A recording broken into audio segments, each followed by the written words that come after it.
commitment to reconciliation, accountability and human rights in Sri Lanka. And it may be helpful to inform the House that this debate is likely to run until about 3:45. And I call Siobhan McDonough to move. Thank you, Mr Deputy Speaker. I begin by thanking the Backbench Committee for approving the debate and the Right Honourable Member for Kingston and Surbiton and the Honourable Member for Carshalton and Wallington for co-sponsoring it.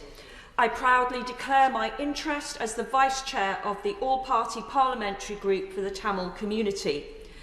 For 12 long years since the end of the Sri Lankan Civil War, I have stood alongside my Tamil constituents on the road to truth, justice and accountability.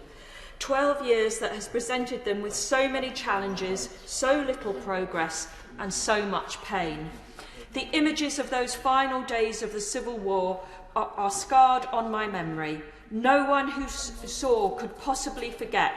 The mass violation of human rights left a stain of injustice on Sri Lanka. The world looked away, but today we will not. Mr Deputy Speaker, I introduce today's debate by running through a decade-long quest for justice.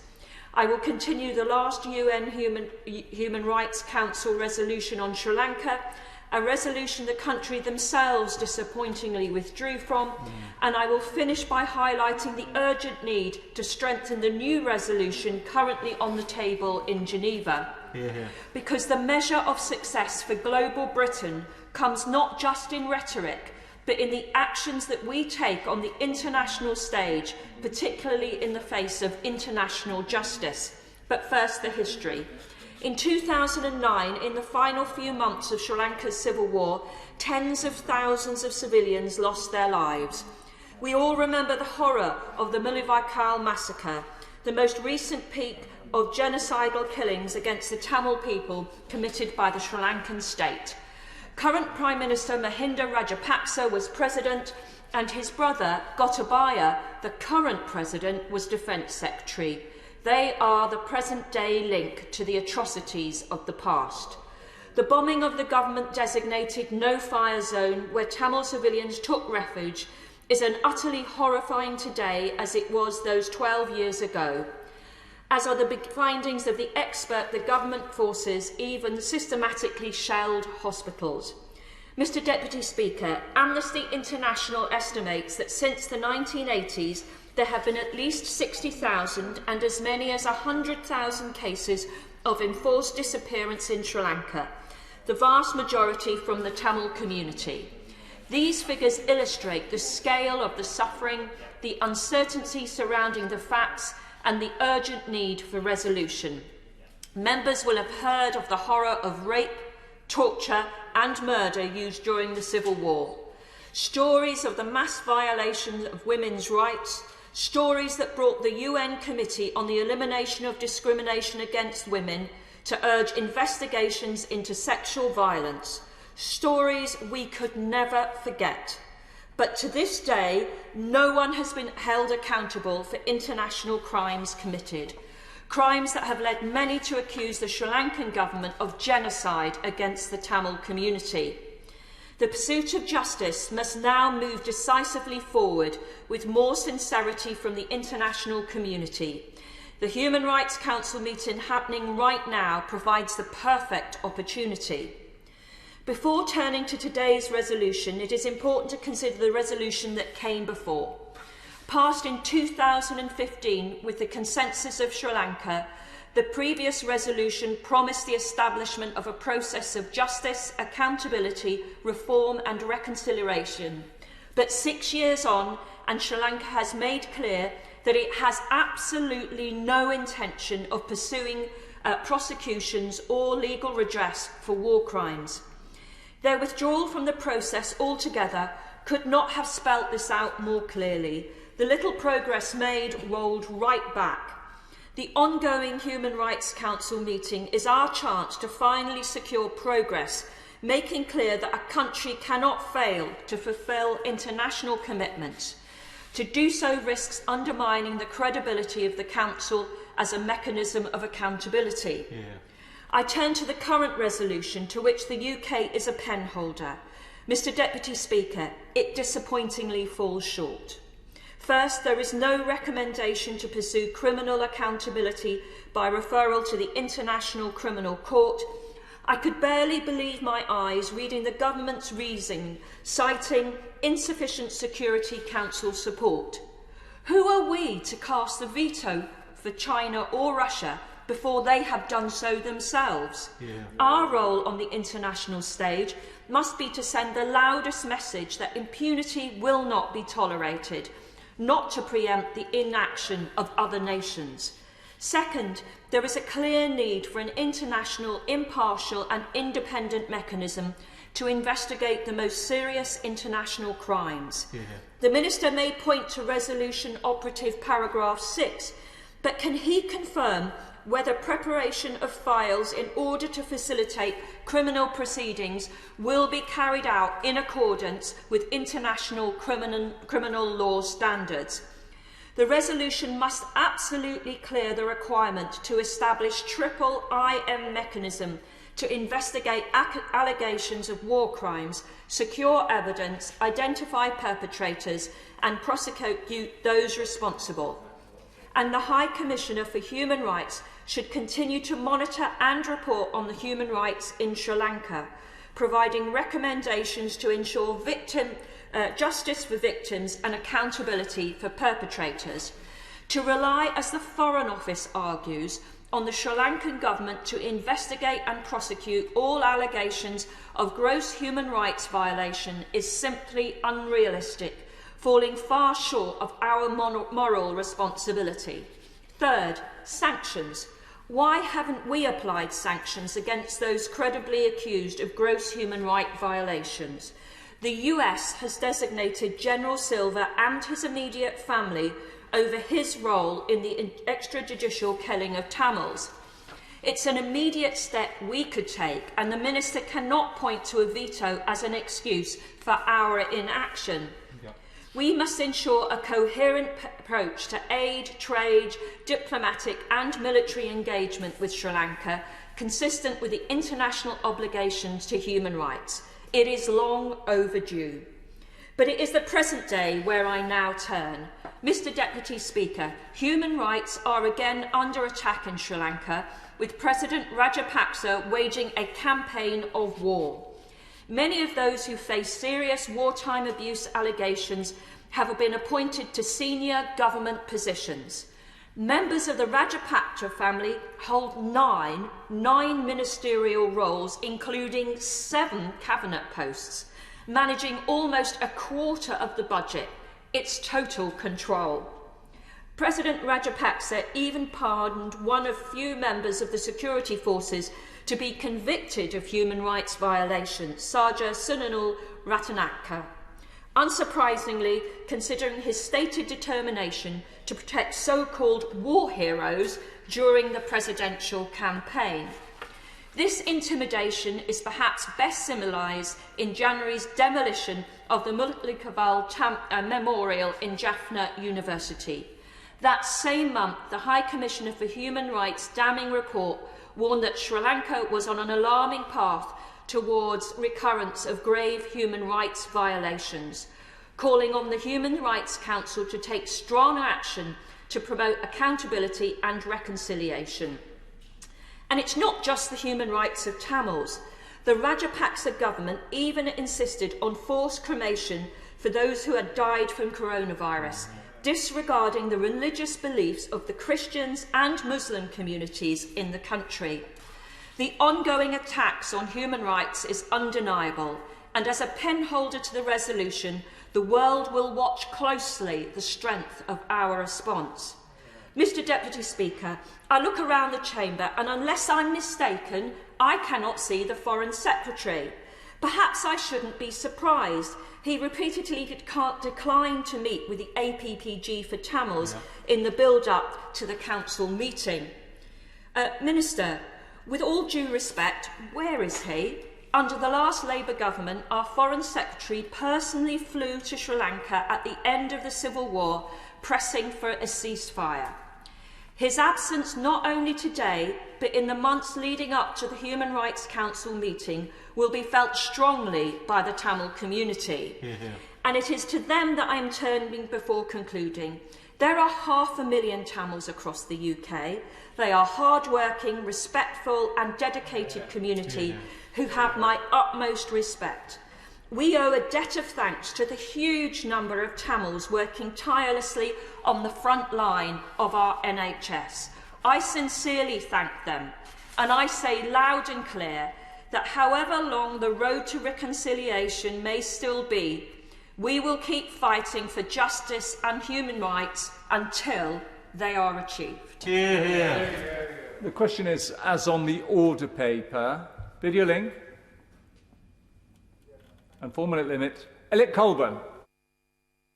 Thank you, Mr Deputy Speaker, and thanks also to the Backbench Business Committee for scheduling this debate this afternoon, and indeed to my constituency neighbour, the member for Mitcham and Morden, for opening this afternoon's debate so well. As chair of the APPG for Tamils, and indeed as the largest ethnic minority group in Carshalton and Wallington is Tamil, I'm especially pleased to be speaking in this afternoon's debate to urge the government to do all it can to secure peace and accountability in Sri Lanka. I want to thank colleagues from across the House who've worked with me on the APPG this past year, and to Tamils from Carshalton and Wallington, the United Kingdom and around the world who have been in touch with us and shared their stories. In the short time I've got available to me, which isn't nearly enough to cover everything, I will try to get straight to the point. 6 years ago, it was the UK government who paved the way in addressing human rights abuses in Sri Lanka and successfully pushed for UN resolutions to pursue accountability and reconciliation on the island. UN resolutions that the then Sri Lankan government signed up to. However, sadly, since that time, Sri Lanka have withdrawn their support for these resolutions, and the evidence collected by the APPG from the many evidence sessions we've had this past year have painted a very worrying story of the picture on the ground. As the member for Mitcham and Morden has outlined, recent infringements on human rights have been on the rise. These have included the forced cremations of COVID-19 victims, regardless of their religious beliefs, causing grief and anguish to Sri Lankan Christians, Muslims and others. The Police Criminal Investigation Department has been repeatedly visiting members of advocacy groups on the island who are campaigning for justice following the disappearance of their family members during the war. The Terrorism Investigation Department has been increasing state surveillance culture, especially in the North Tamil populated part of the island. The state-supported demolition of a Tamil memorial monument at Jaffna University and attempts to prevent Tamil memorial events from taking place at all have been causing anguish amongst the community. Occupying private land in the name of security and so much more. It is clear that there is no scope at this present time for a domestic accountability mechanism in Sri Lanka, so the UK must once again demonstrate its global leadership on this issue to support an international accountability mechanism. The initial zero draft resolution published by the UK in February and presented to the UNHRC fell well short of providing the action that was needed. I do welcome, after efforts from Tamils in the UK and abroad, campaign groups and indeed the APPG, that following drafts of the resolution have included a requirement to collect evidence on human rights abuses rather than just looking at what is already there, and acknowledge that Tamils for the first time have that Tamils have been particularly victim to worsening human rights abuses on the island. I do welcome these changes, but I urge the FCDO to listen to the calls we are making today. There is so much more that needs to be done, so we must act now before the conclusion of the UNHRC session at the end of the month to ensure that there is a true international accountability mechanism in place. Only then can we hope to bring about truth, justice, reconciliation and accountability for all in Sri Lanka, as well as the Tamil diaspora, not just in Carshalton and Wallington, but across the world. Video link. Matthew Offord. Mr Deputy Speaker, can I start by highlighting my chairmanship of the All-Party Parliamentary Group on Sri Lanka. Sri Lanka's relationship with the rest of the world has been strongly shaped since the end of the conflict by allegations that the army committed war crimes and crimes against humanity during the final phase of the civil war. A UN panel of experts reported in April 2011 that there were credible allegations of those crimes by both government and Tamil Tiger forces. It remains my opinion that both sides were at fault. However, I do regret the government of Sri Lanka's decision to withdraw support for the UNHCR Resolution 30/1 and note that previous domestic initiatives have failed to deliver meaningful accountability. Therefore, I urge the Sri Lankan government to engage in a process that has the confidence of all on the island. But it would be remiss to state that the current Sri Lankan government has failed to act. The Office of Missing Persons and the Office for Reparations are to be retained and strengthened so that communities may build trust. It will be good to see reform of the Prevention of Terrorism Act and progress on the release of political prisoners too. We must act as a critical friend to the country.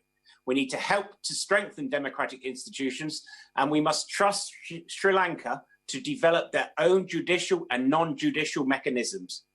Since the end of the conflict, reconciliation has occurred between Sinhala, Tamil, and Muslim communities. People are able to live wherever they wish. They benefit from state resources such as free education and health services. Private land that was occupied by the military has been returned, and former conflict areas have been demined with assistance from the United Kingdom.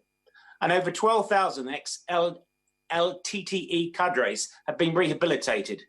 And there is a greater connectivity throughout the island and indeed globally, all of which have transformed the business sector and the lives of everyone in the country. But we should remember that resolution and accountability are not a panacea to address underlying tensions.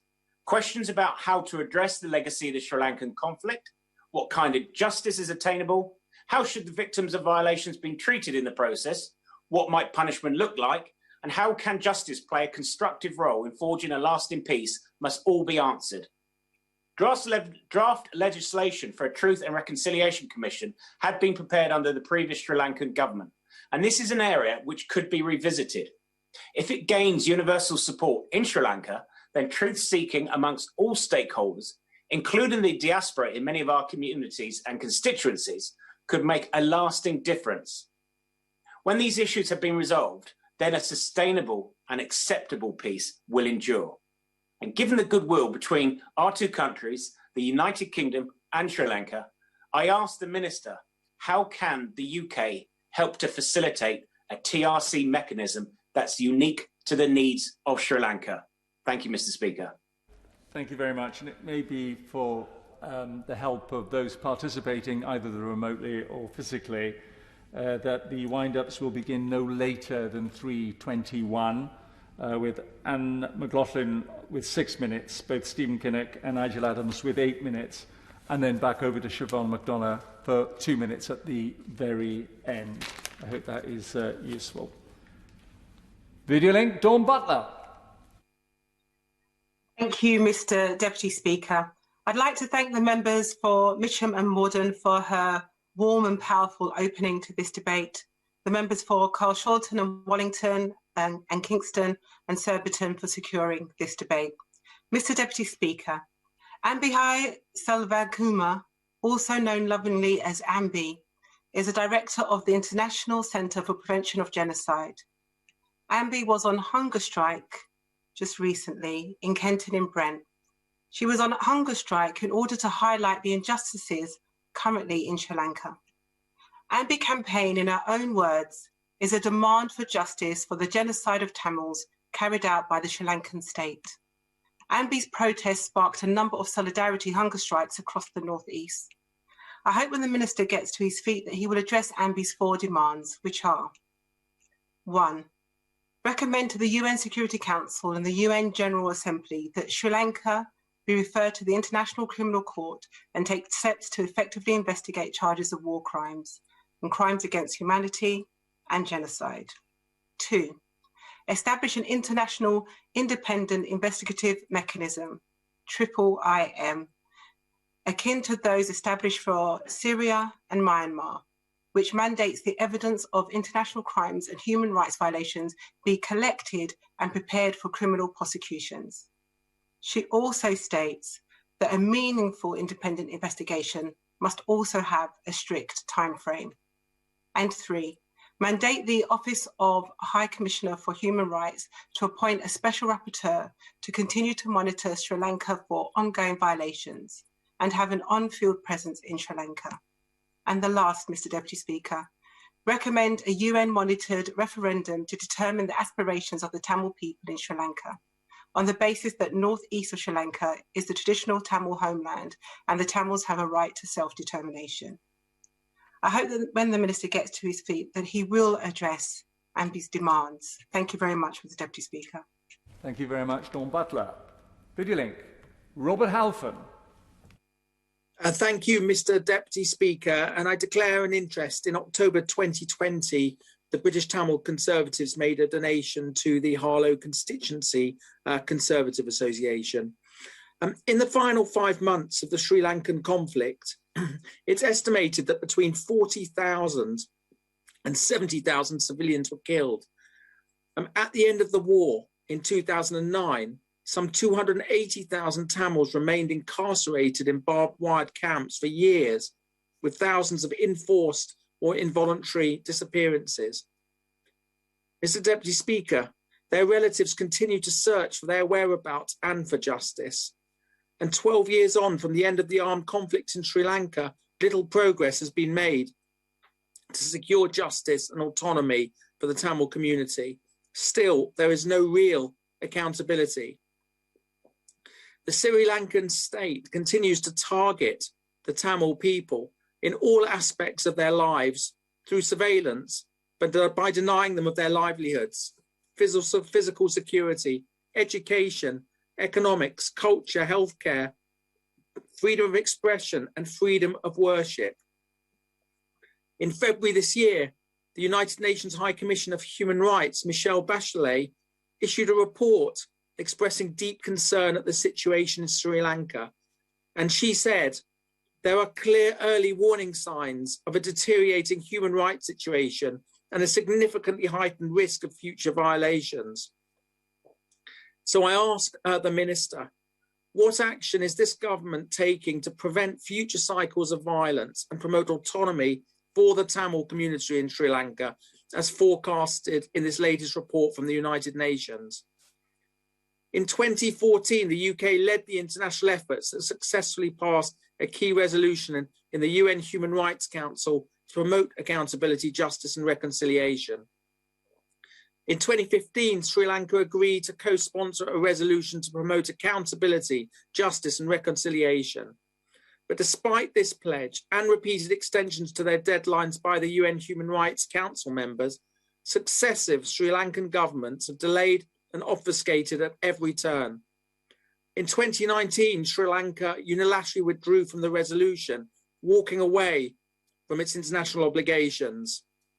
The Sri Lankan government has repeatedly reneged on its pledges to investigate and prosecute wartime atrocity crimes.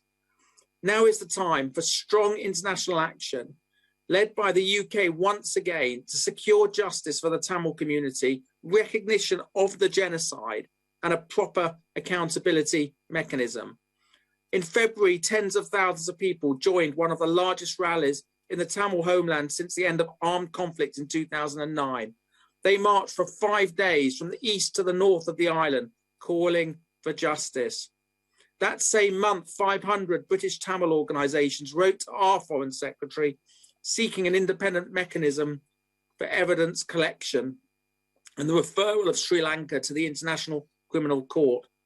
12 long years have passed. I urge the Minister to listen to the Tamil community here in the UK and in Sri Lanka to recognise the genocide, secure justice for the Tamil community by taking on board the recommendation of the UN's High Commissioner for Human Rights and refer Sri Lanka to the International Criminal Court. Thank you.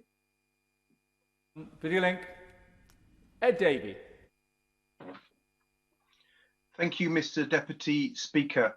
And can I thank the Honourable Member for Mitcham and Morden for leading this debate. I'm proud to have worked with her for many years on the APPG, standing up for justice and human rights for Tamil people.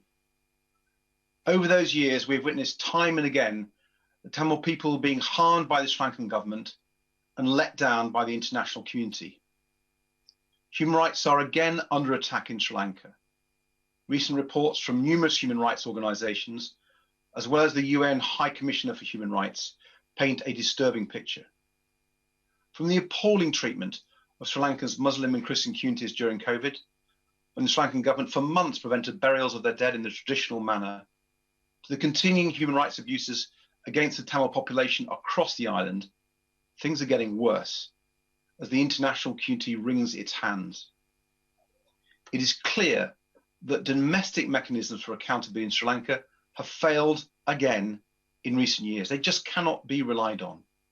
An international mechanism has always been needed to enable allegations of genocide, war crimes, and human rights abuses to be properly examined and investigated. Many of us have campaigned for such a mechanism for nearly 12 years since the end of the Civil War. Eventually, the United Nations Human Rights Council for Human Rights, the Sri Lankan government signed up to a mechanism, albeit one involving significant compromise by those of us who felt it didn't go far enough and who didn't trust the Sri Lankan government to deliver. Sadly, time has proven us right. The Sri Lankans didn't deliver on any of the promises made to the international community, and then last March walked away totally. It's clear the Sri Lankan government will just continue to deny, to delay, and to evade. That's why we urgently need a new international solution. The 46th session of the UN Human Rights Council is currently underway, giving the UK the opportunity to demand accountability in Sri Lanka. But regrettably, the draft resolution on Sri Lanka totally fails to rise to the challenge, even though the UK is a leader of the core group. As it stands, the draft resolution is too vague and lacks robust commitment to international accountability mechanisms. Section 6 in the resolution is simply far too weak. That's why Liberal Democrats continue to call on the UK government to work with international partners to ensure a proper international independent investigative mechanism to establish what is happening in Sri Lanka. There must be a robust international mechanism which ensures that evidence can be collected and files can be prepared for prosecution. The British Tamil community is growing frustrated at the lack of meaningful progress in finding justice, and I share this frustration. So it's time for the UK to also undertake bilateral actions to push for accountability. I've long called for an end to arms exports to Sri Lanka. With Sri Lanka listed as a human rights priority country in the Foreign Office's own recent annual human rights report, is preposterous that arms exports are still not banned. And the government should look at Magnitsky-style sanctions against individuals involved in perpetrating human rights abuses. The truth is, Sri Lanka is part of the global struggle between the US and China. It's part of the geopolitics of our world. And it's time that democratic countries work together to support the democratic and human rights of the Tamil people and stopped allowing the Sri Lankan government to become increasingly under the influence of Beijing. It's time we stood up for the human rights of the Tamil people. Teresa Villiers. Thank you. I draw attention to my entry on the register of members' interests regarding a visit I made almost exactly a year ago to the UN HRC in Geneva to make the case for justice for the Tamil people. Terrible crimes were committed during the conflict in Sri Lanka. Over a decade later, as we've heard today, human rights abuses against Tamils persist. In a deeply worrying report in January, High Commissioner for Human Rights Michelle Bachelet highlights accelerating militarisation of civilian governmental functions, reversal of important constitutional safeguards, and political obstruction of accountability, exclusionary rhetoric, and intimidation of civil society. Mr. Deputy Speaker, domestic initiatives to secure accountability for war crimes have failed to produce results, and Ms. Bachelet fears this entrenched impunity could contribute to past crimes being repeated. Not one of the individual cases identified by the UN as emblematic has led to a successful prosecution. In one of the few cases where a member of the military was convicted for murdering a Tamil, President Rajapaksa chose to issue a pardon. Some of those implicated in war crimes have even been appointed to senior positions. Over 40 civil society institutions have reported harassment and surveillance. Reporters Without Borders point to, quotes, an alarming resurgence in attacks on Tamil journalists. The Office of the UN High Commissioner continues to receive credible evidence of abductions, torture and gender-based violence by security forces. The Prevention of Terrorism Act is still used to detain people years after the Sri Lankan state promised to repeal it. Driven forward by David Cameron's government, after his historic visit to Jaffna, the first by a major world leader, much hope centred on UNHRC resolutions 30/1 and 40/1. That Conservative-led government played a crucial role in securing those very, very significant resolutions. And ministers and officials under this present Conservative government continue to lead efforts to secure a tough new resolution at the HRC session underway as we speak in Geneva. Welcome progress has been made on that resolution, but the international community needs to match words and deeds. If they don't, this new resolution could run into the sand like the previous ones. So I call on the Minister today. It's time for the UK government to use its Magnitsky sanctions regime to target the men the UN believes are culpable for the atrocities that took place during the Sri Lankan Civil War. That is one of the key asks of my British Tamil constituents, and I believe that that could finally help break the deadlock and open the way for justice for Tamils and a better future for Sri Lanka. Thank you. Much. Tamarjit Singh Desi. Thank you very much, Mr Deputy Speaker. And my gratitude also to the Backbench Business Committee, the Honourable Member for Mitcham and Morden, and all Honourable Members involved for ensuring time is given to this very important debate. There are many people in my Slough constituency with a direct interest in reconciliation, accountability and human rights in Sri Lanka because of their own links to that nation, because they have friends and family there, or because they are concerned about human rights. I had the pleasure of visiting this beautiful country and therefore appreciate fully the huge potential it has to succeed and prosper on the global stage. However, since the end of the tragic civil war in 2009, there has sadly not been the construction of robust human rights institutions and legal frameworks needed. And attempts at truth and reconciliation have been unsatisfactory, especially the withdrawal by the Sri Lankan government from the UN Human Rights Council Resolution 30/1. There must be commitment on all sides to transparency, honesty and a willingness to show contrition. Mr Deputy Speaker, the Tamil community, victims of violence and their families must feel that their voices are being heard. This has not, sadly, been the case thus far in Sri Lanka.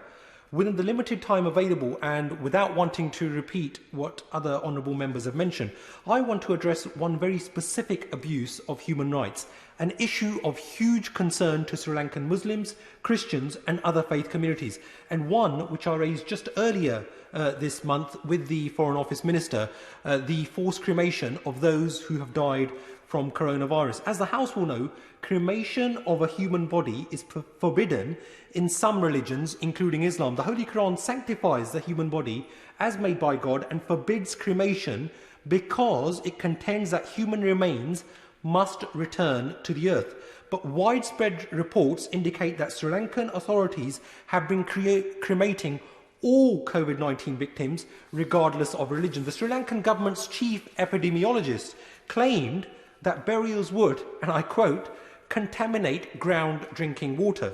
There is absolutely no medical or scientific basis for this. The World Health Organization has made it clear that human remains can be safely buried without risk of spreading COVID-19, and across the world, including right here in the UK, countries have safely buried the bodies of those who have tragically died from this virus.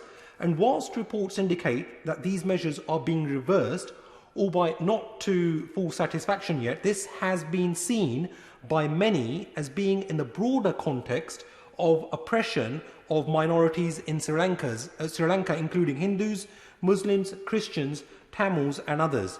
From listening to constituents, especially those worshipping at the Masjid al-Jannah Slough and the Council of Sri Lankan Muslim Organisations UK, as a vice chair of the all-party parliamentary group for Sri Lankan Muslims, I appreciate their deep pain and legitimate concerns. Mr. Deputy Speaker, when the war ended, after 25 years of death and destruction, we had hoped for a lasting peace for every citizen of Sri Lanka. We had hoped for the rule of law and universal human rights. Recent events show that we still have a long way to go yet, and our UK government must step up to the plate on the international stage and impress upon the Sri Lankan government the need to respect universal human rights and the critical need to follow the path of accountability, justice and reconciliation. Thank you, Mr. Deputy Speaker. City Link. Bob Blackman. Thank you very much, Mr. Deputy Speaker. And I'd like to congratulate the Honourable Member for Mitcham and Morden for leading this debate, and a pleasure to follow the Honourable Member for Slough, whose remarks I agree with wholeheartedly. I declare my interest as an officer of the all-party parliamentary groups, both for Tamils, Sri Lanka, and chairing that for the Council of Sri Lankan Mosques. Now, the reality is that Sri Lanka was blighted and torn apart by a terrible, bloody civil war. And 12 years on from that ending, there are still many people who are unaccounted for. We don't know what happened to them, whether they were killed, whether they're in graves somewhere, or whether they're dispersed around the world. Now, 9 years ago, I joined with others in visiting Sri Lanka ahead of CHOGM and seeing at first hand the work that was being done in Jaffna. And that heralded the visit then by former Prime Minister David Cameron, which was deeply a historic visit. I saw at first hand the mine clearance that was going on and also the clearance of areas for fishing so that the Tamil people could return to being able to farm and to fish for their own population and for exports. My constituent, Ambahai Selvakumar, has been referred to earlier. She lives in Kenton in Harrow and has been on hunger strike in relation to seeking justice for the Tamil people. I hope her campaign will be successful, but I would caution her to say that her life is more important at the moment than ensuring that we get the British government and others around the world to shift their views. I would commend the report, which highlights the abuses which minority religions in Sri Lanka. Clearly something that we should all draw attention to, and I would commend as well the report by Real Other, who are an organisation that have put together the position in Sri Lanka. They took 32 days, right? It draws not just to the forced cremation issues, but also the other suffering that the Muslim minority are in Sri Lanka right now. Remember, most design, there are all sorts of atrocities against the minority Muslims across Sri Lanka. Now, the reality is that there is deeply religious persecution going on in Sri Lanka, where there's a majority, big majority of Buddhists against all the minority religions. I was recently able to lead a virtual delegation to the UN Human Rights Council on behalf of Cosmos and actually draw attention of the Human Rights Council to the atrocities being subjected to the Muslim minority in Sri Lanka. It is key that the resolutions that the Human Rights Council are strengthened. And I would urge my honourable friend, the Minister, when he rises, to give a deep commitment to ensure that we act as a country to strengthen the resolutions and to make people, and particularly the leadership in Sri Lanka, face up to their responsibilities and ensure that religious persecution ends and that indeed the minority rights are protected. After all, that is one of our fundamental areas of international concern, And I hope that we will be leading the way rather than following. Jim Shannon. Mr Deputy Speaker, first of all, can I congratulate the Honourable Lady from Mitcham Morden for setting the scene so well and with such passion as well. We endorse her commitment. I'd like to register an interest as the chair of the All-Party Parliamentary Group for International Freedom of Religion or Belief. I'm sure I speak for all members of that APPG when I express that I am very concerned about Sri Lankan government's withdrawal from its commitment to reconciliation, to accountability, to human rights. I'm also very concerned about the treatment of religious or belief communities within Sri Lanka. The UN Special Rapporteur for Freedom of Religion or Belief, Dr. Ahmed Shahid, visited Sri Lanka and noted that there were frequent reports of acts of intolerance and the failure of the state to protect individuals and communities targeted by such hostility. Dr. Shahid also said Muslim communities and new Christian churches face a range of harassment and assaults that ranges from interruption, damage to places of worship, physical assaults on clergy, intimidation, mob violence, restricting the use of places of worship, the obstruction of religious rights, incitement to violence, and many, many other acts of intolerance. Indeed, since the beginning of 2015 to the end of June 2019, the National Christian Evangelical Alliance of Sri Lanka has documented an estimated 387 attacks or violations targeting Christians specifically. When it comes to Muslims in Sri Lanka, according to CSW, religious intolerance towards that community predates the 2019 Easter bombings. Many propagators of hate speech towards Muslims play on the economic factors, and anti-Muslim rumours are also a regular feature of life on Sri Lankan social media. Since the bombings, Sri Lankan Muslims have faced an upsurge in violation of their basic rights, as well as assaults and indeed other abuse. And this lack of accountability that abusers and perpetrators of violence face in Sri Lanka is a problem that was raised by many different communities to the Special Rapporteur. The unwillingness of the authorities to protect communities against threats and acts of violence. And we have to address the issue of the legal basis, as the Sri Lankan government constitution declares. Buddhism shall be given the foremost place by the state. And a 2003 Supreme Court ruling determined that the state was constitutionally required to protect only Buddhism. This gross violation of human rights puts into law the government's refusal to treat all religious or belief communities fairly. They should all be treated the same. Sri Lankan state is particularly not responsive to violence and abuse against women. Women's experience of ethnic religious hostility, including the violence, the displacement and the stereotyping, do not receive attention or redress. Women also experience gender-specific hate speech and human rights violations. And moreover, women's human rights activists appear to be at risk from fundamentalist members in their own religious communities. I, as others have said, express some concern over the government forcing cremation upon Muslims and Christians and those of other ethnic groups, and this, I believe, is against the human rights of every one of those different religions, and to be based on absolutely no scientific or medical evidence, I think also gives me great concern. I would like to see that those in position of power are to be made accountable for their war crimes by bringing them to court, take away their assets and their travel bans. And Sri Lanka, with the influence of hate speech, legal discrimination and impunity for violent actors, will only serve to cause more conflict and violence in Sri Lanka in the long run. I always like to leave a scripture text, Mr Deputy Speaker. I do that in all these debates because it's important to do so. Galatians chapter 6 verses 2, and it says, it urges us, every one of us, let each of you look not only to his own interests, but also to the interests of others. The people of Sri Lanka, I believe, are crying out for that very help. I urge the Minister, for the sake of every community in Sri Lanka, to use all channels available to him to encourage his Sri Lankan counterparts to commit to UN Human Rights Council resolution of the 30th of the 1st and to the protection of freedom of religion or belief for all. We are here to speak up for those who have no voice. Thank you. Lady Link, Chris Grayling. Thank you, Mr Deputy Speaker, and can I congratulate not just the Honourable Lady for Mitcham and Morden, but a collection of near neighbours of mine to the north for securing this speech. I do, Mr Deputy Speaker, have a vivid memory of being in Sri Lanka a few years ago as warplanes passed overhead, heading in the direction of the Tamil areas of the country. A very stark reminder of the turmoil that country has experienced.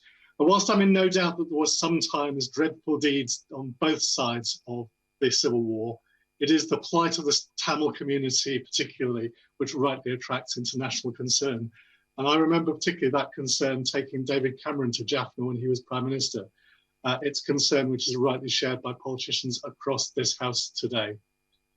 There can be no winners from the racial strife that continues to dog Sri Lanka today, and nor is it easy to see how that strife can end without accountability for what happened and genuine efforts for reconciliation between the two communities. And I know from my own constituency and the Tamil community that lives and worships here, how strong the sense of resentment and anger still is amongst that community, and also how very real and strong the concerns are for surviving relatives still in Sri Lanka. Many of my constituents lost relatives during the Civil War. Many of them still fear for relatives in today's Sri Lanka, where it's clear that the pressures on the Tamil community have not gone away.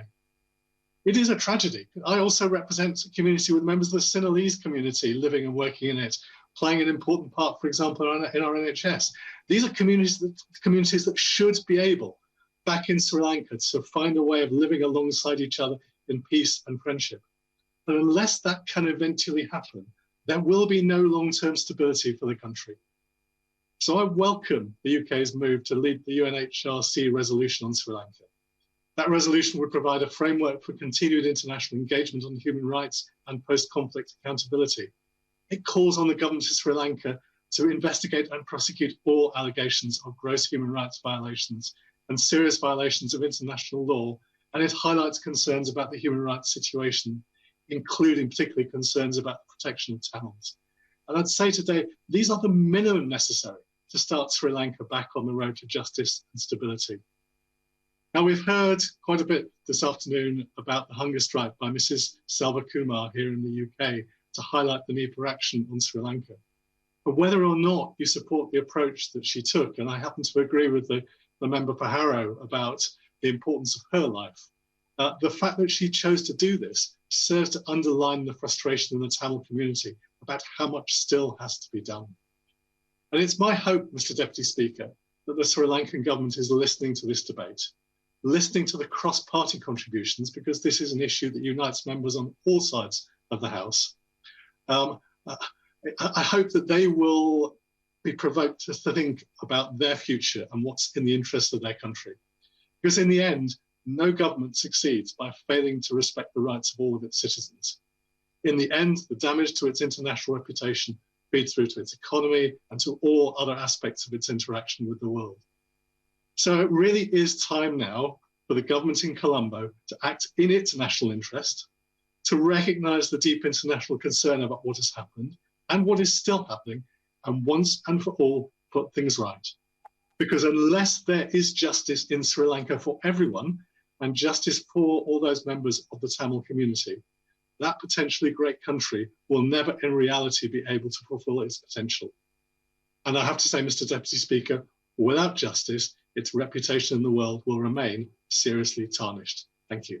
Thank you. Sam Tarrant. Thank you, Mr. Deputy Speaker, and thank you to my honourable friend Mitchell Morden for securing this important debate, important to so many people in Ilford, both north and south. 12 years we now are, Mr. Speaker, after the end of the armed conflict in Sri Lanka, and the latest UN report on the country's human rights situation paints an extremely worrying picture. Since 2019, the situation in Sri Lanka has rapidly deteriorated. Widespread reports of torture and oppression, the reintroduction of the death penalty for certain drug offences, antagonistic behaviour such as demolition of the Mulivaikal Memorial at the University of Jaffna, and the appointment of military officials such as General Silva to positions of authority are deeply troubling to people across Ilford. And in 2015, the UN Office of the High Commissioner for Human Rights completed a thorough investigation into the abuses by all parties in the Sri Lankan armed conflict, mandated by a UN Human Rights Council resolution, and it found strong and corroborated evidence that the 58th Division, led by Shavendra Silva, had extrajudicially executed surrendering soldiers and shelled marked civilian hospitals. The Sri Lankan government recently passed the 20th Amendment to the Constitution, which is seen by many as a significant challenge to democratic governance. The amendment, which has been opposed by civil society and religious leaders, removes almost all checks on the power of the executive president. Campaign groups say that this also further undermines the judiciary's independence by allowing the president complete control over senior judicial appointments. And in her latest report, the UN Human Rights Commissioner said that she is deeply concerned about the increased use of ethno-nationalistic and majoritarian rhetoric and symbols by the President, and other senior government figures have warned of return to violence. She also called for a referral to the ICC and targeted sanctions against Sri Lankan officials found in contravention of human rights. And despite these troubling reports, the UK government has provided several £1 million recently in security assistance to Sri Lanka to aid training and capacity building of the Sri Lankan police and security forces. And in 2019, the FCO announced another 3-year programme under its Conflict Stability and Security Fund, totaling £3 million, which would include supporting police development and strengthening of the defence relationship. So I urge the government, as I previously have in this House, to publish an assessment of the impact of the financial support of the Overseas Security and Justice assessments for activities under this programme, because I want to be confident, and the people of Ilford South want to be confident, that we are not supporting human rights violations.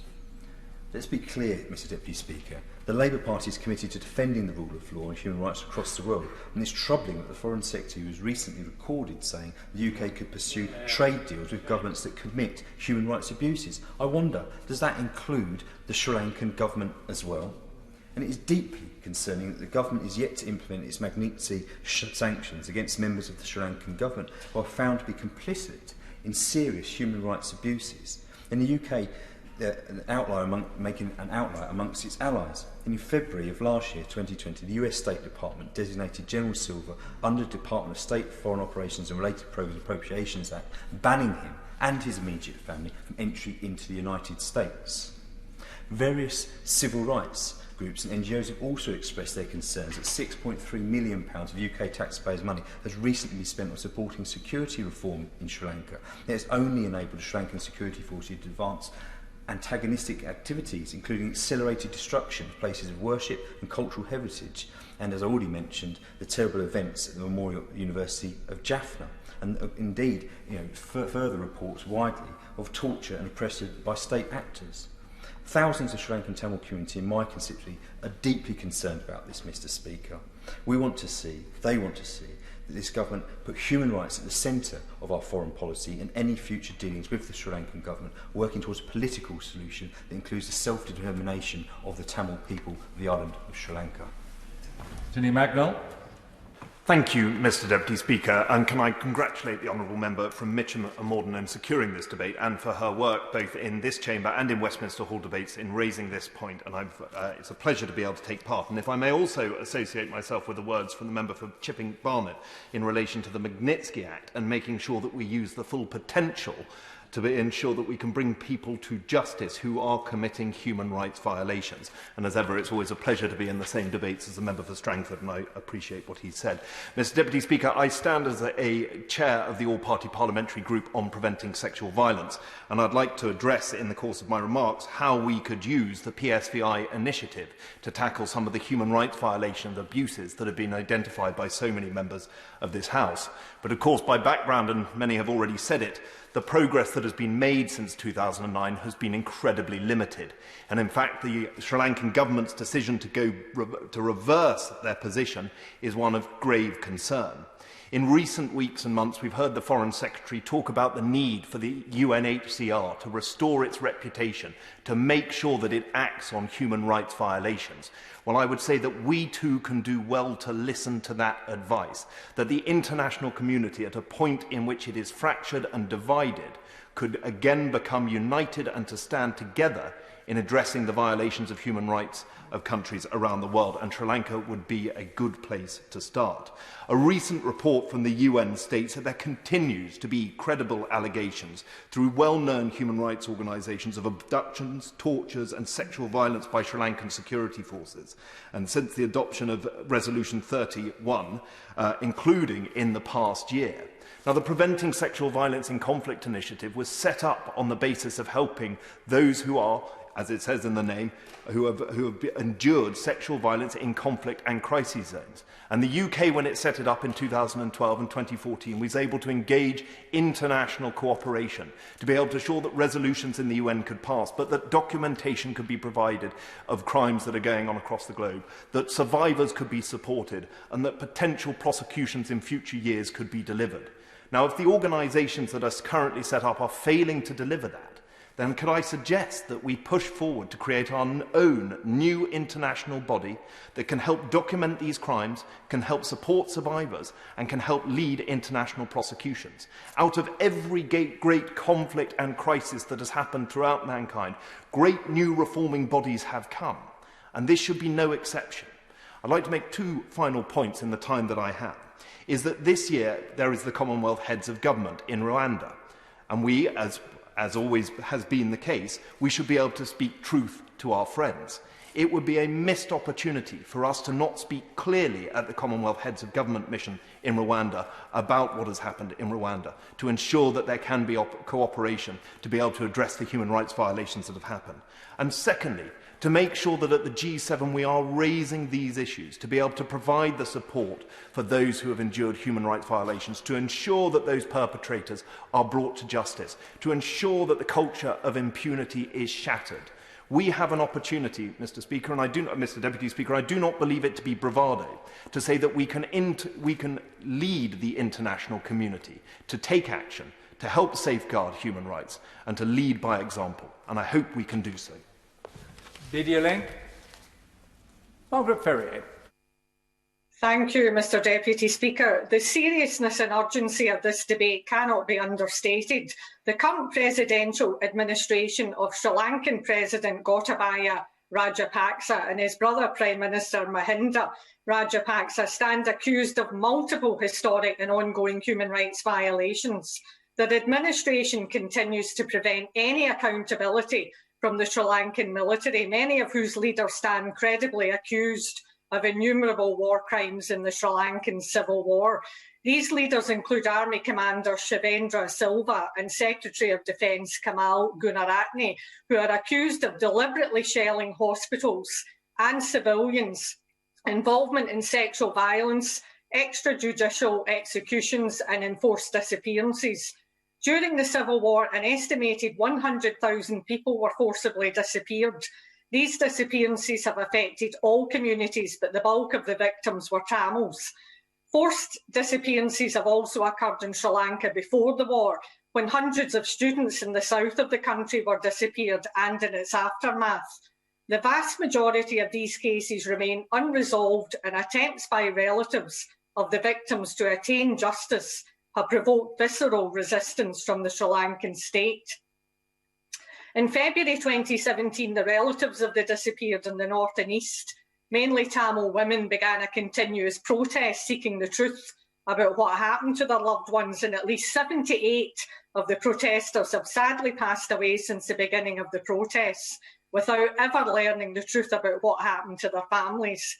There is at present no prospect that these families will ever know real accountability from officials responsible via the domestic justice system in Sri Lanka, whose independence has been severely compromised by the Rajapaksa administration. However, this does not mean we're without options to defend the human rights of Sri Lankan citizens. The US applied sanctions on Army Commander Silva for his complicity in human rights abuses in February last year. The UK should immediately follow in designating both General Silva and Secretary of Defence Gunaratne on the UK sanctions list. Furthermore, given the Sri Lankan military's continued complicity in preventing any real accountability for historic and ongoing crimes against humanity, we should immediately halt UK defence engagement with the Sri Lanka Armed Forces and withdraw our resident defence advisor in Colombo. This post was established in January 2019, and I quote, to hasten the development of a modern, accountable and human rights compliant military. But all the post is created as a legitimation mechanism for the Sri Lankan military and state.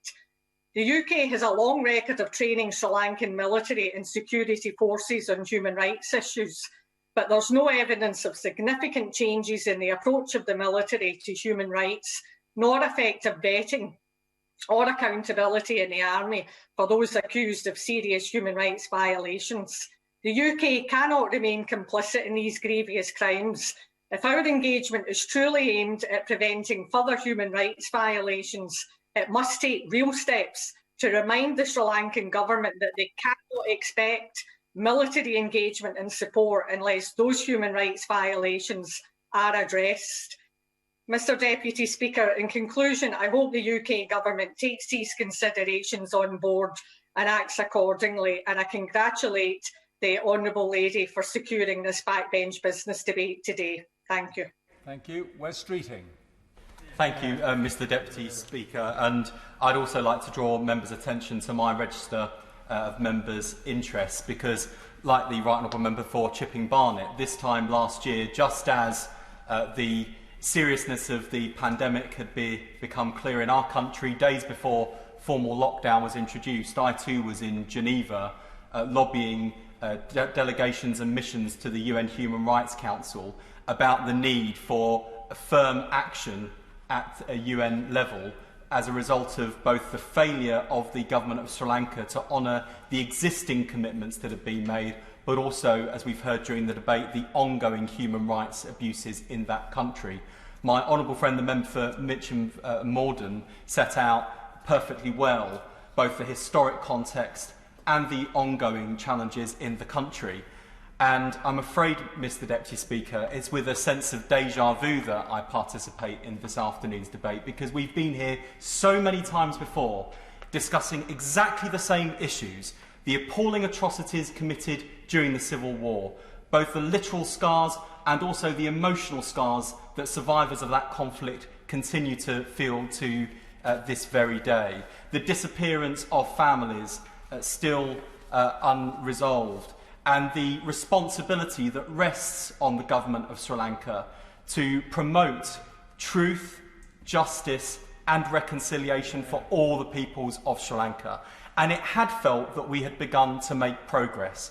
We had seen through successive UN Human Rights Council resolutions not just the focus of the international community, but the government of Sri Lanka signing up to commitments before the international community, including a commitment for international involvement in the investigation and prosecution of allegations of historic war crimes. The commitment made before the eyes of the entire international community to put a stop to ongoing human rights violations. But what do we see, both from the report of the UN Human Rights Commissioner, as well as a wide range of independent international NGOs? We see a picture described by the UN of the last 12 months fundamentally changing the environment for advancing reconciliation, accountability and human rights in Sri Lanka. The erosion of democratic checks and balances in the civic space, threats to reverse the limited, and I emphasise limited, I thought the member for Hendon was far too generous in his assessment, the limited gains made in recent years. The risk of return to policies and practice that gave rise to the grave violations of the past. Indeed, as we heard from my friend the member for Mitcham and Morden, not only do we have a government that's withdrawn from the commitments that Sri Lanka made to the international community, we have the same cast of characters that were responsible for perpetrating human rights abuses during the Civil War back in power and resistant to any sense that they should be at all accountable both for their historic actions and for ongoing human rights violations. So my question to the Minister is, what is now going to change beyond this resolution to change the experience, the lived experience of people in Sri Lanka and the Tamil community in Sri Lanka and around the world that are seeking accountability and justice for historic crimes? As we've heard, it's not just the case that the international community can take action, and I agree with the arguments already made about the importance of CHOGM and the G7. We are able to take bilateral action to apply Magnitsky sanctions against the rogues and the criminals that perpetrated human rights abuses. And it's at this point, after many years of campaigning for justice, that my Tamil constituents aren't just looking for warm words, they're looking for action and leadership, which has been missing from the Foreign Secretary and the Prime Minister. Video link. John MacDonald. Thank you, Mr Deputy Speaker. I agree with the Honourable Gentleman from Linford North. How many more times do we have to be here before we get firm action? I want to thank the Honourable Members who've secured this vitally important debate. And I also want to pay tribute to all my constituents and the community groups who have contacted me to express their views about the situation deteriorating in Sri Lanka. All of them, especially from the Tamil community, have impressed upon me the need for decisive international action to secure what? just a peaceful and just future for the country. These next few days in the run-up to the UN Human Rights Council on Monday are critical to securing a meaningful international intervention that could lead to that better future. That's why I do support the call in this debate for urgent action from the highest levels of our government, in particular the Prime Minister and the Foreign Secretary, to ensure that the resolution is strengthened for Monday and also that the vote is overwhelmingly carried. And I urge the government to draw upon the full range of our diplomatic relationships, especially our friends in the Commonwealth countries in Africa and Asia. Many of us have been shocked but not surprised at the latest report in January on the situation in Sri Lanka from the UN Human Rights Commissioner. It sets out straightforwardly the litany of the concerns that our own constituents have drawn our attention to.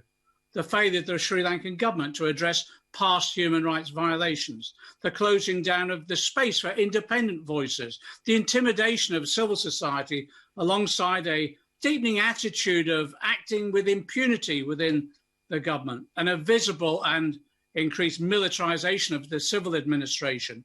And yes, the rise of ethno-nationalism and hate speech, and there clearly has been a concerted and targeted attack on the rights of Tamil and Muslim communities. And I repeat, or others have said, the seriousness of these issues means that the UK government must throw its full diplomatic weight behind the strengthening of the UNCR resolution and make sure that we follow it through the implementation. But it is vitally important, exactly as my honourable friend for Ilford North said, we should recognise that the adoption of the resolution does not preclude individual countries like ours from taking their own additional unilateral action. I believe that this country has a special responsibility for action as a former colonial power. It was us who united the three kingdoms, one of them that was a Tamil kingdom, into one country and then left in 1948. I want to go through the three distinct actions that the government should undertake, the UK government should undertake unilaterally. And this is the only way I think that we can prove we're serious about holding the Sri Lankan government into a regime to account. First, we've got to ensure that all trade and aid agreements with Sri Lanka are actually only granted following the full ratification and enactment of by the Sri Lankan government of the Human Rights Conventions of the UN, but also to fulfil their pledge to scrap the Prevention of Terrorism Act. Secondly, I support all those members who said that we should be using the Magnitsky provisions that we've recently put into legislation to ensure that we take action against those individuals that are accused of gross human rights violations. And then finally, yes, we've got to ensure that we fully fund and support bodies investigating human rights abuses, war crimes, and yes, indeed, making sure that we also bring onto the agenda the genocidal claims that were undertaken during the war in Sri Lanka. Video link. Tayo Awatemi. Thank you, Mr. Deputy Speaker. It is an honour to speak in this debate about a situation that should concern all of us. And I'd like to congratulate the Honourable Member for Mitcham and Morden for leading this debate. I've been contacted by a number of my constituents in Coventry North West, for whom the pain and suffering caused by the civil wars in Sri Lanka and the persecution of the Tamil community is still very real. And many of us have been contacted about the hunger strikes currently undertaken by Mrs. Salvakumar. The fact that Mrs. Salvakumar feels that this is the only way to get her voice heard is deeply saddening. The move away from the UN Human Rights Council resolution this past year by the government of Sri Lanka is very troubling, and the ongoing human rights issues in that country must be a priority for the government as they focus our foreign policy on the Indo-Pacific region. The 30-year civil war between the Sri Lankan government and the Liberation Tigers of Tamil Eelam saw continuous and terrible human rights abuses by both parties.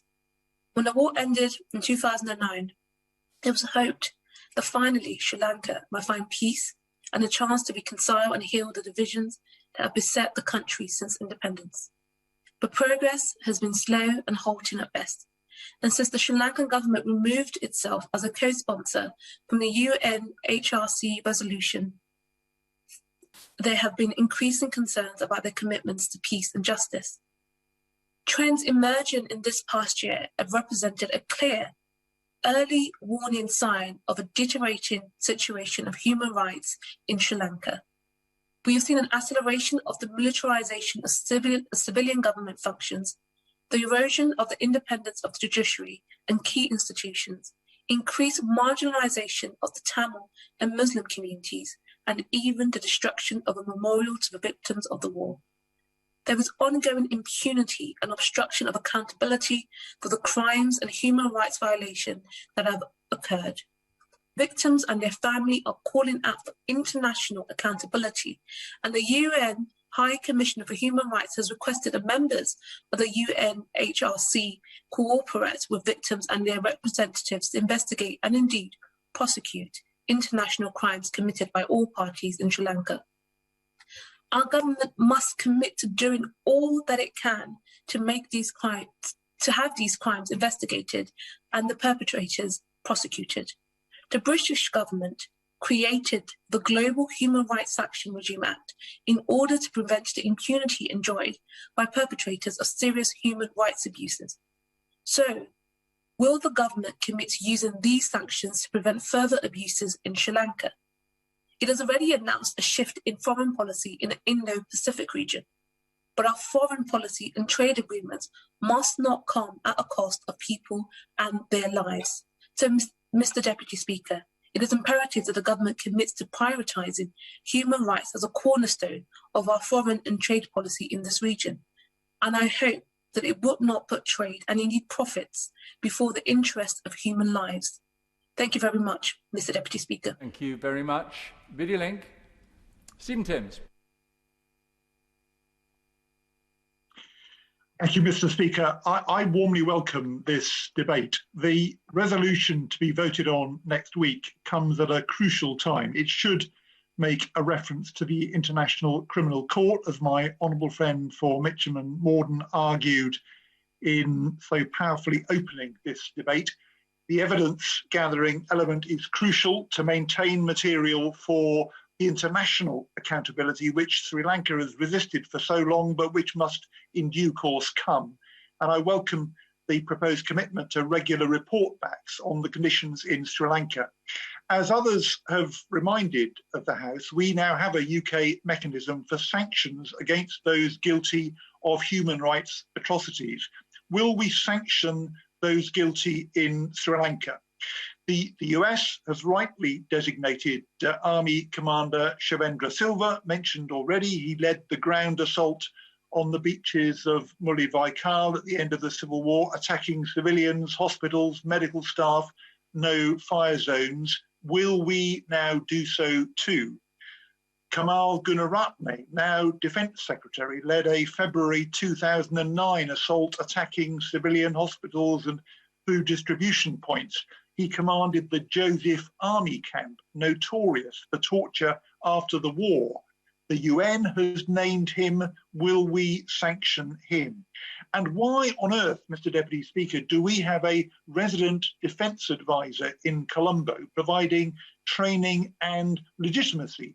He's met at least 5 people credibly accused of mass atrocities. Surely that advisor must now be withdrawn.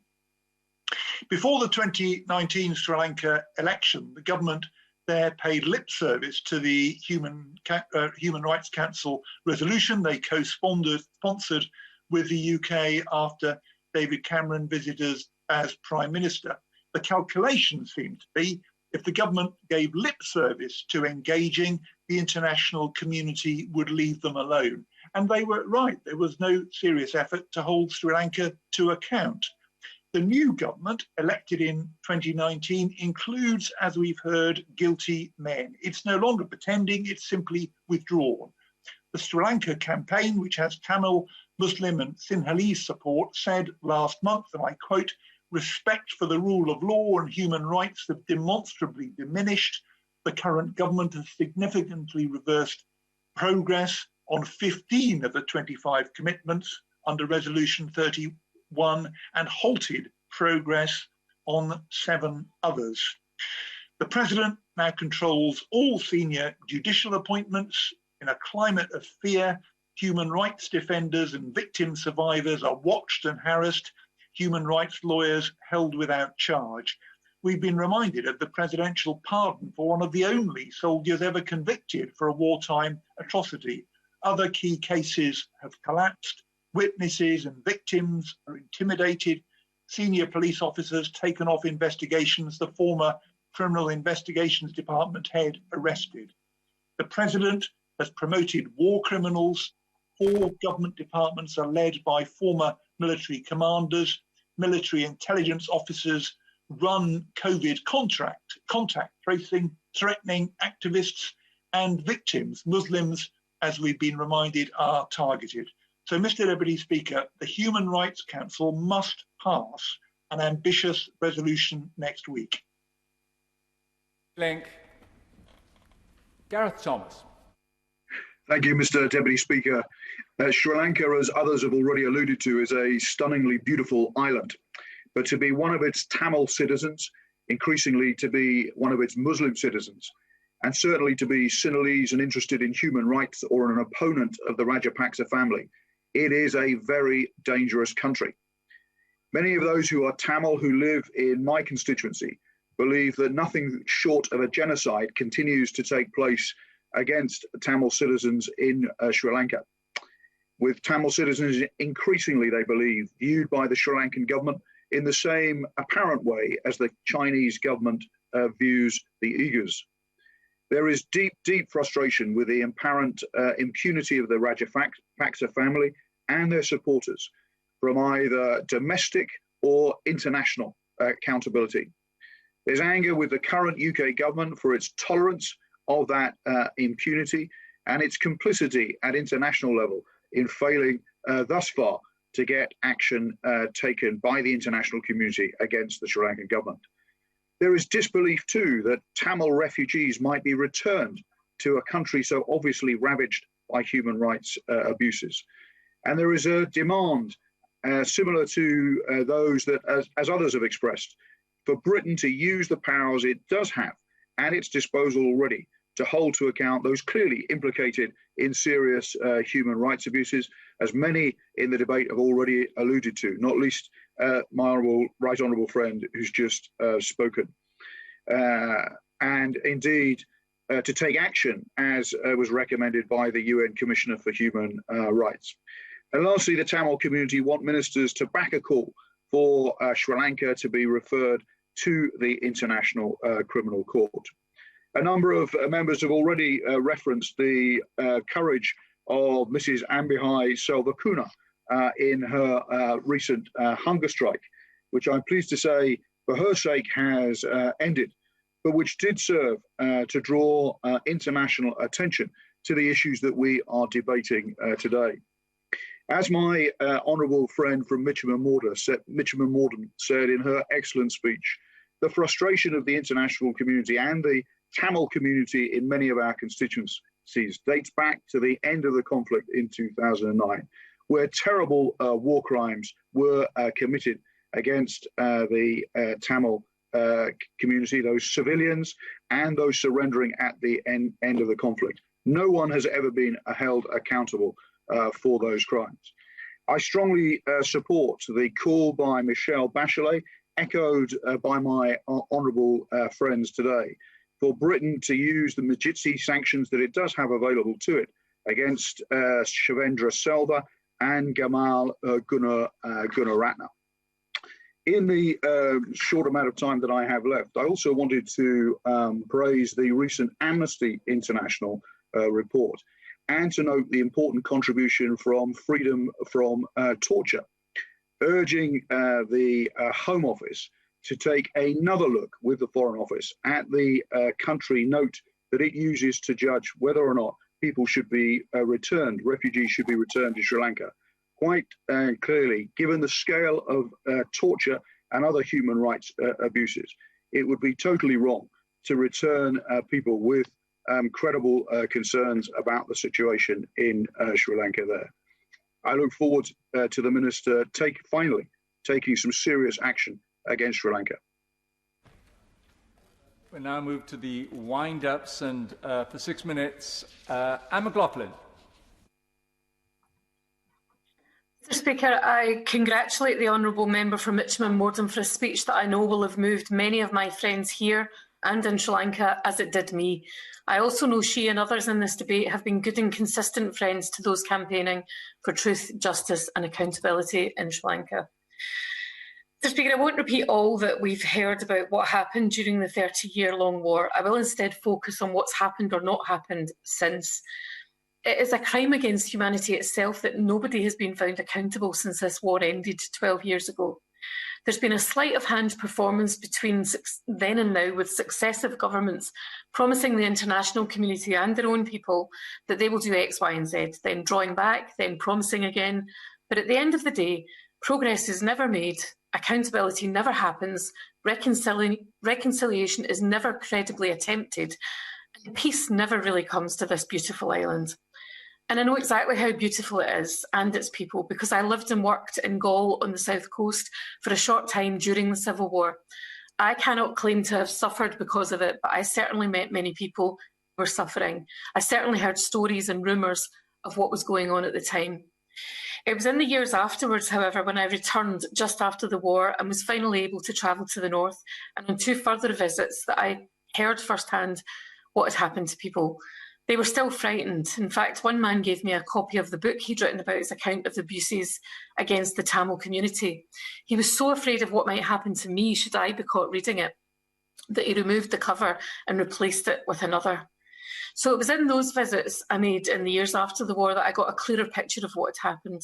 And it was from my constituents as a member of the Scottish Parliament from 2009 to 11, from friends who stayed on to help rebuild Sri Lanka, and from the people in Sri Lanka that I've kept in touch with for the last 13 years, that I got to understand more about what had happened, about the IDP camps, the missing people, the torture, the sexual violence, the shelling of so-called no-fire zones. And the reason for the debate today is to urge the UK government to do more.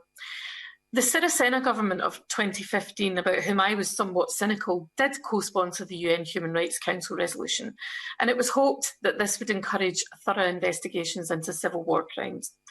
To an extent it did, in that it established institutions with the functions of addressing the impact of the war. However, not much more happened, and the operation of these institutions has been hampered by successive governments. I'll also acknowledge that the UK government have played a vital role as leaders of the core group on Sri Lanka within the Human Rights Council. But it's clear now which direction the Sri Lankan government is heading in, and the UK government must step up its commitment to reconciliation, accountability and human rights. Separation of powers and the independence of the judiciary have been grossly undermined by amendments to the Constitution. I believe the 20th Amendment, which removes almost every check on the executive powers of the President, to be the most significant signal that there is no respect for the rule of law. Donald Trump is an amateur compared to this guy. This new government is led by President Gotabaya Rajapaksa, who was the Defence Secretary in the final throes of the war. This president's brother, Mahinda Rajapaksa, the president at the time of the Civil War, has been appointed as Prime Minister, and we've heard about the 9 other family members holding senior positions in that government. The Rajapaksa brothers are credibly accused of a host of crimes during the war and of violating international humanitarian and human rights law. Yet here they are, President and Prime Minister of Sri Lanka, all the checks and balances removed. They have consistently blocked, undermined and obstructed investigations in court cases. The missing are still missing. As we've heard, the President recently pardoned a soldier, one of the few ever to be tried, never mind found guilty. This soldier was guilty of the killing of 8 Tamil civilians, including a 5-year-old child and 2 teenagers. I can only assume this was all part of his promise to end what he calls the era of betraying war heroes. As an MSP, I met 2 teenage girls living in Glasgow. They were Tamils who'd sought asylum because as children, they had watched their father being shot to death in front of them by a Sri Lankan army soldier. He made them watch as he put a bullet through their dad's brain. Should that soldier be tried, or should he be hailed as a war hero, while the world looks on, simply shrugging its shoulders? Mr Speaker, I back calls on the UK Government from previous speakers and the Sri Lanka campaign for peace and justice, and I'll reiterate just a few of those. In terms of trade, Sri Lanka should be removed from the enhanced framework level until it meets the conditions set and agreed to repeal the Prevention of Terror Act, an act which allows arbitrary detention and strips the rights to due process for those detained. Our armed forces need to stop training their army until they satisfy the conditions, again, set and agreed to on human rights. And the Minister needs to establish a screening policy for diplomatic meetings so that the UK is no longer giving legitimacy to individuals credibly accused of war crimes. Finally, Mr Speaker, I would suggest that we engage the global human rights sanction regulations to apply sanctions against individuals credibly accused of involvement in mass atrocities. Shavendra Silva would be a start. It's the very least the victims of this war, both living and dead, both here and there, can expect from us. Stephen Kinnock.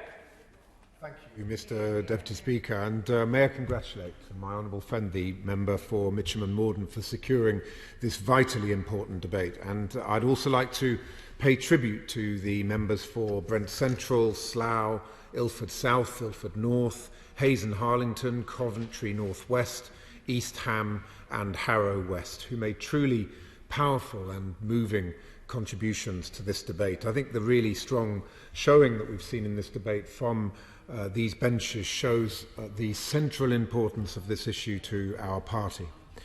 The Labour Party puts the rule of law, democracy and universal human rights at the very heart of our foreign policy, and we expect these principles to be upheld consistently in every country across the world, including Sri Lanka. We will always stand up for the universal rights and freedoms of all citizens when national governments refuse to live up to their international obligations.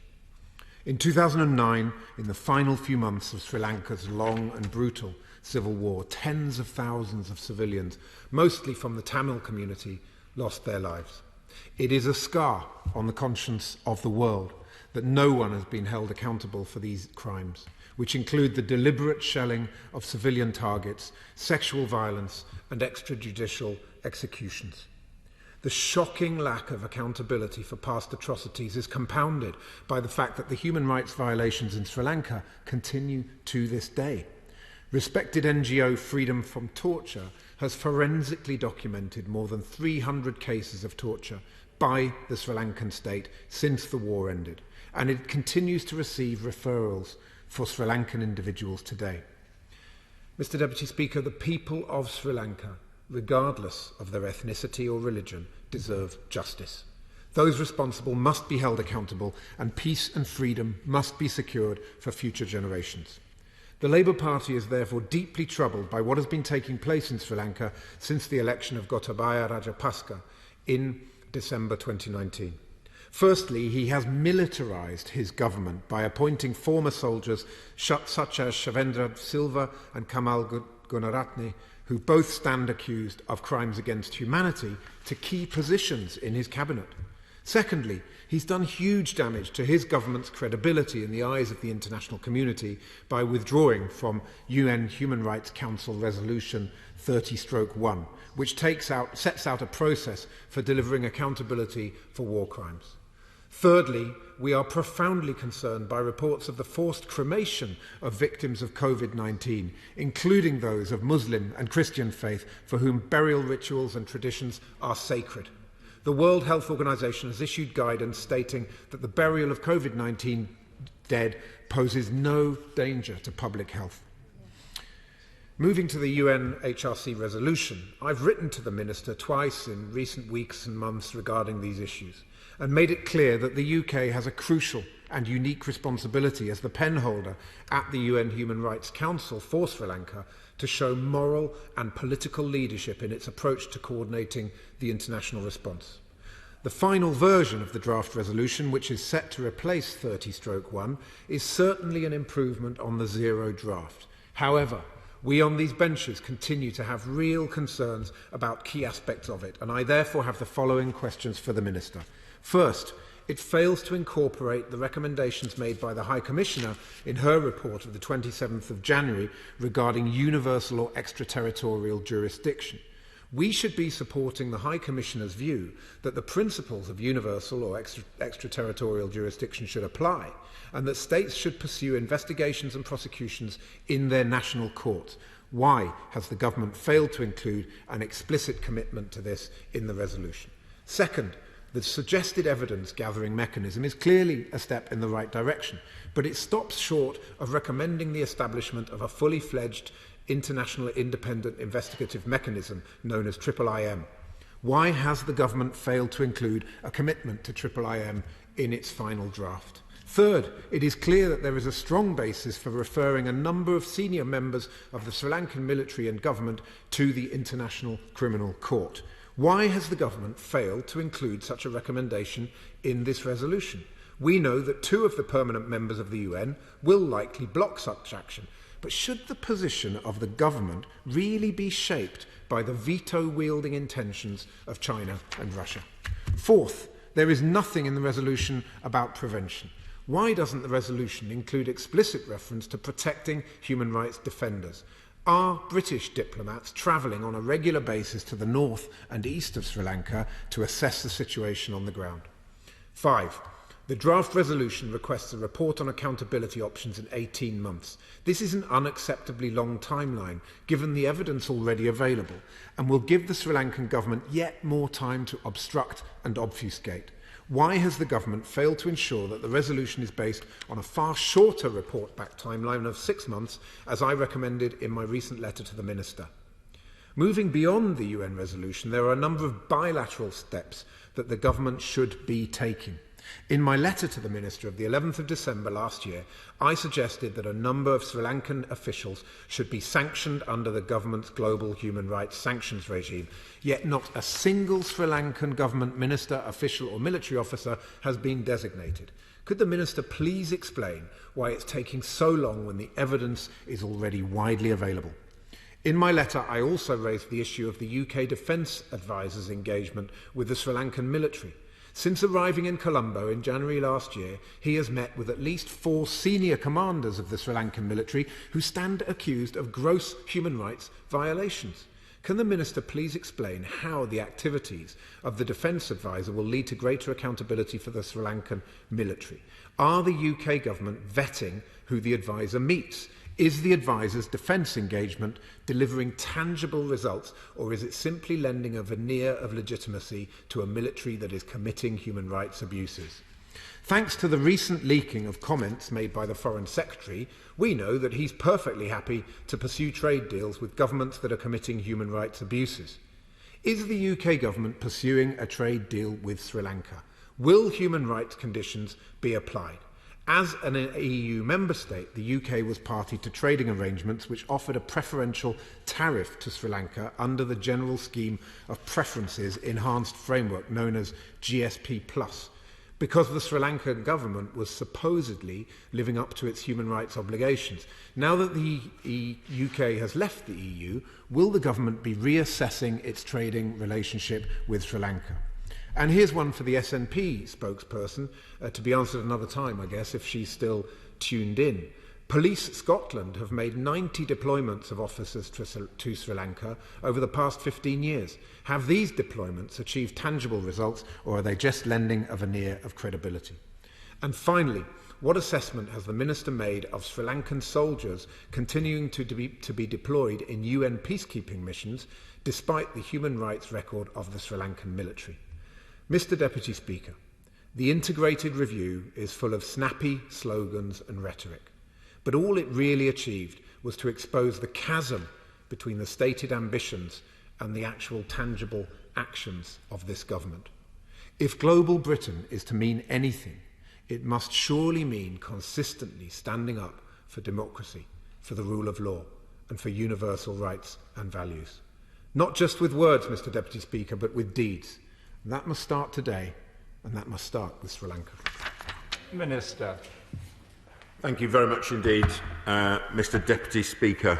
I'm particularly grateful to the honourable member for Mitcham and Morden for securing this debate, and I pay tribute to her for her work with the APG and also the work of many members across the House on this important issue, and also for the many informed and passionate contributions that we've heard this afternoon. I'll try and respond to as many of the points as raised as possible in the time I have, but I'm conscious I do believe I have to give the Honourable Lady a couple of minutes at the end of this debate to put the question.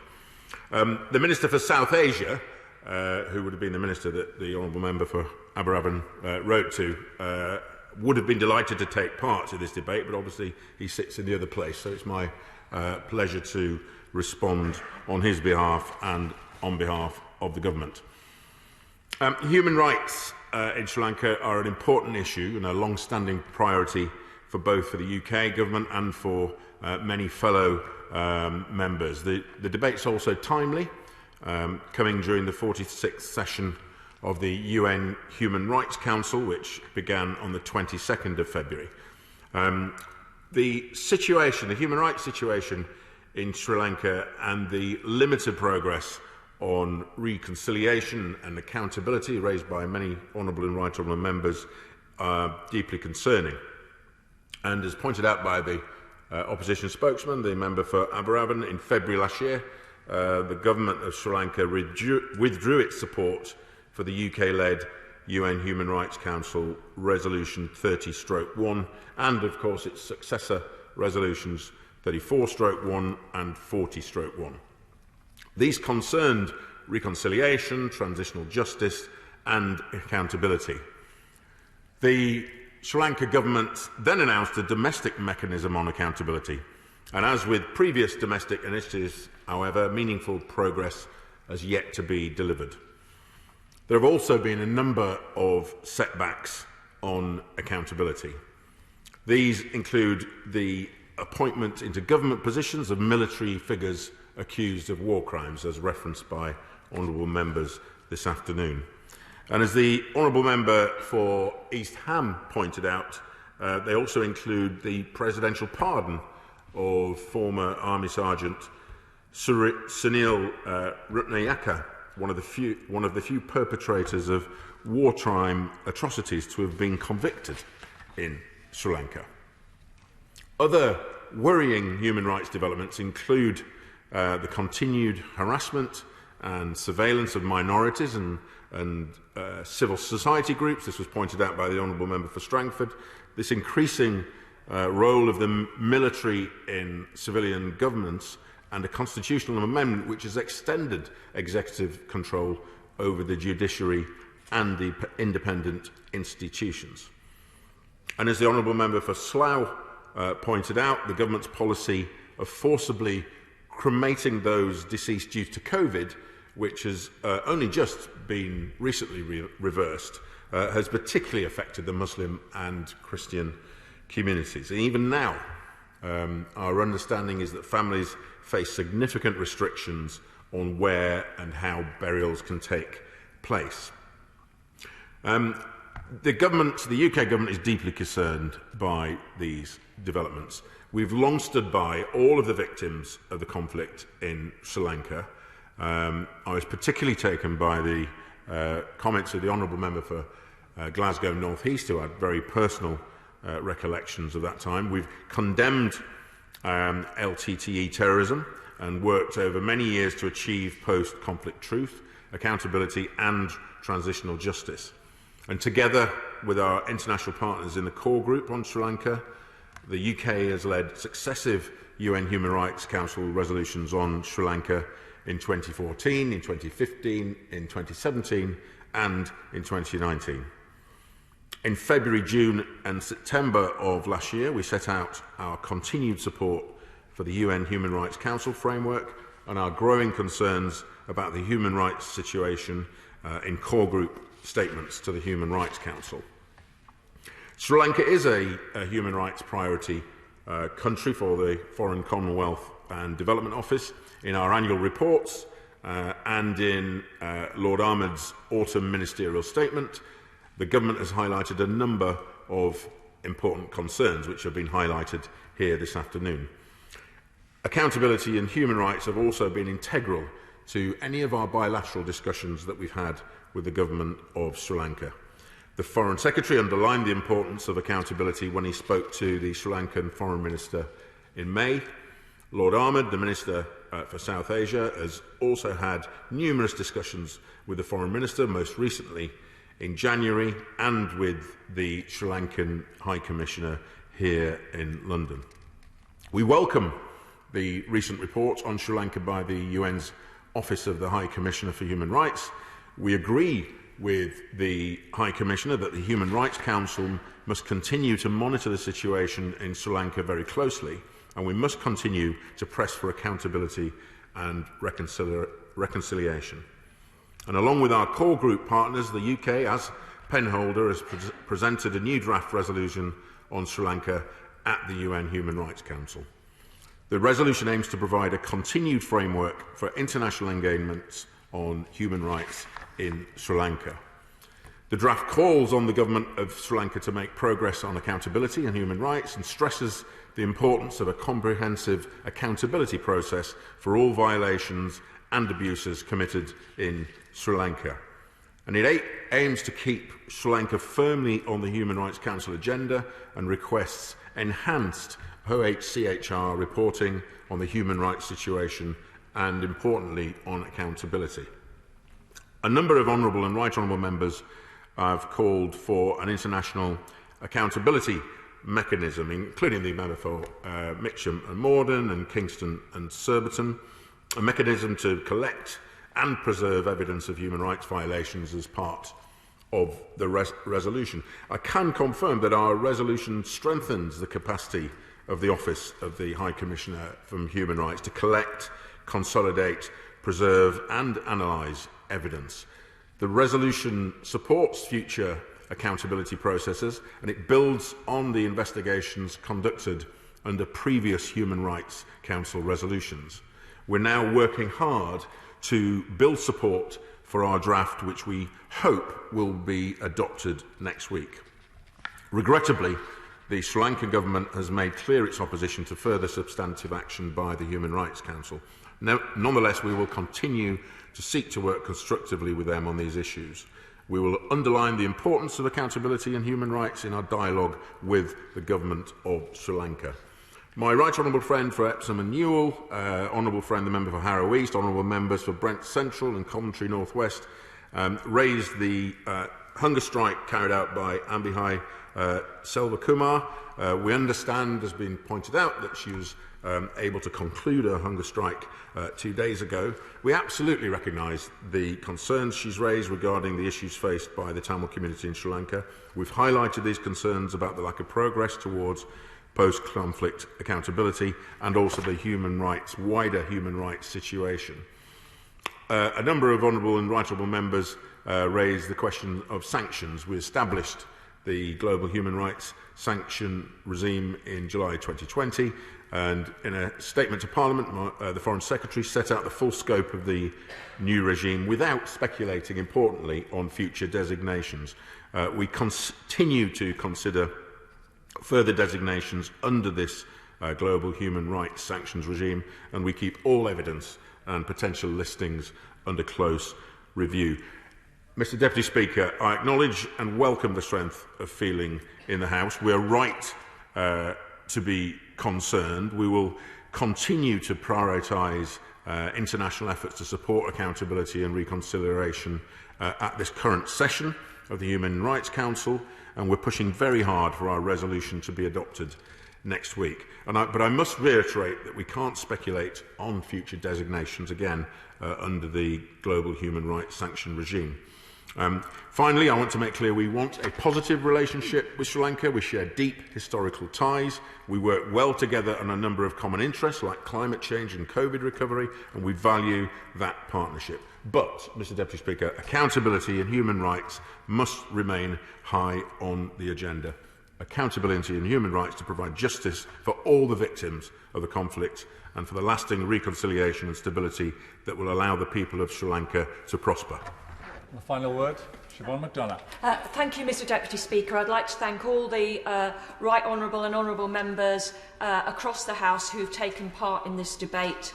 Their commitment to the people, the minority community of a small island is very much appreciated. But so too, their interest is because of the hard work of the members of the Tamil community who simply cannot forget the relatives they no longer have, the relatives they have no idea where they are, the relatives who were bombed in hospitals, who were left on beaches having lost their limbs by a government now led by the same men who did that to members of their family.